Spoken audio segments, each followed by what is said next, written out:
দুই লুম্বার পুত শামীম হোসেন এবং লর্ড জাকির আলীকে পিসিবির কোন নির্বাচক, কোন চুরের নির্বাচক, কোন লুম্বার নির্বাচকরা তারে বারে, বারে সুযোগ দেয় বাংলাদেশ ক্রিকেটে, এটা আমার বুঝে আসে না। কোন লুম্বার নির্বাচকেরা?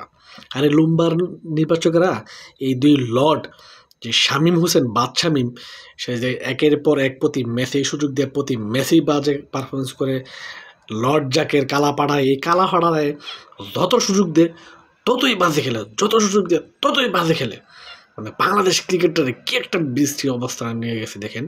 এই অল্প রানে একটি পুঁজি, এই রানটা তারা চেস করতে পারে নাই নিজেদের ঘরের মাঠে। এটা কি চিন্তা করা যায়? এই দুই লর্ডকে বারবারে সুযোগ দেয় শামীম পাড়ারে আর সেই কালা জাকিরে ফাড়ারে।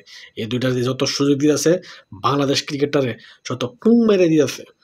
কোন নির্বাচক মানে সিলারা, কোন নির্বাচকেরা, যে নির্বাচক মানে তাদের যে সুযোগ দেয়, এই নির্বাচকগুলোর সহ তাদেরকে ক্রিকেট থেকে ব্যান করে দেওয়া উচিত। নাহলে বাংলাদেশ ক্রিকেটটাই ধ্বংস করে একবারে মানে উগান্ডার ক্রিকেট বানায় ফেলতেছে।